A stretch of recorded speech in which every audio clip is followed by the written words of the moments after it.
Hey Hills family, we've had an amazing time over the last month as we've been talking through the vision and the mission that we believe that God has given our elders and staff, and what amazing things God could accomplish through our church as we all join in together for His glory, for His church, for the mission, and for the future. This last week, I hope you had a chance to be here or to listen online to Jacob's message about Elisha and the widow that calls on us to think about how we can all be a part of preparing the jars like the widow in the story, through which God can do miraculous, unexpected, and unbelievable things. If you were here last Sunday, your family should have received a jar that Jacob asked to be taken home in preparation for this week.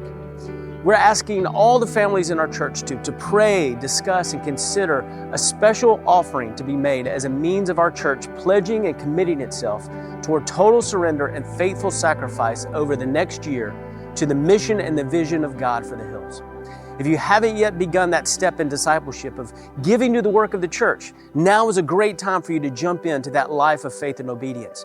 If you normally give, we would even ask you consider an offering above and beyond your normal gift of tithes and offerings. You can put your family's offering in the jar, pray over it together, and bring it with you to church on Sunday. We're going to have a special time at the end of our service for our people to come forward to the altar and bring offerings to the Lord, which we'll leave there as we collect the jars in anticipation of God's amazing movement and work at our church this upcoming year. It promises to be an incredible time of response in the hearts of our people as we move forward for the kingdom purposes of God. So let me anticipate a few questions. If you weren't here last Sunday to receive a jar, that's okay. We have some more at the church. You can come by the church office and pick one up, or you can pick up any that are remaining next Sunday morning in the Welcome Center. In the end, if you don't have a jar, that's okay. The jars are just a picture and a representation of our hearts as we act in faith. So you can bring the offering forward in whatever envelope or container that you would choose. Secondly, you may normally give online and find that that's more convenient. You may still do so, and you can just put a note in the jar that your special offering was given online. You may even include a brief prayer on the note or a verse that you'll be praying for our church. We'd still like for you to participate in bringing your jar forward in the service as a symbol of our effort together in preparing our hearts and our church for what God is going to do. Thirdly, you may be out of town this coming Sunday, or you may not feel you've had time to know exactly what God might be calling you to during this together effort. We completely understand, and that is fine as well. We certainly don't want you to miss this opportunity to participate or rush you into something other than what God would have you do. So hold on to your jar, continue in your prayers for our church and for what God would have you give during this end of year time, and bring your offering at the right time in the next few weeks.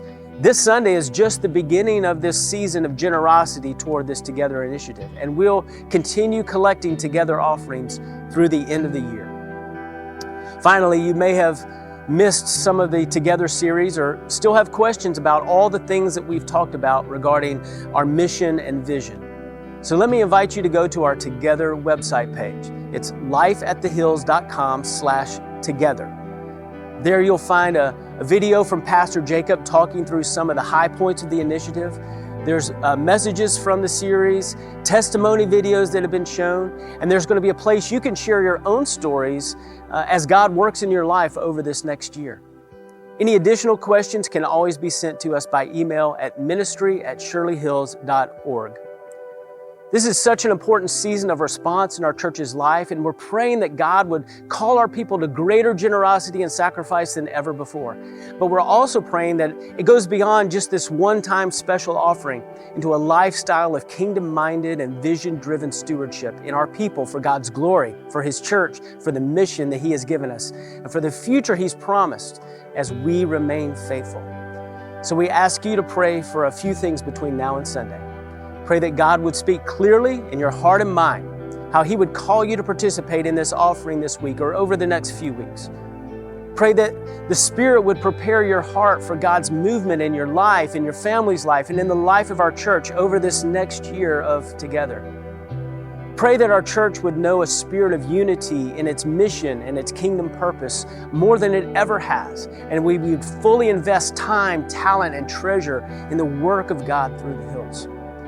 And pray that God would do even greater things at the Hills in and through His people this year.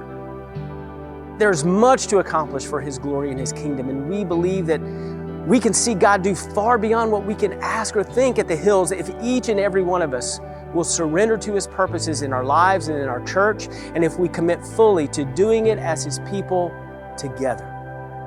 See you Sunday.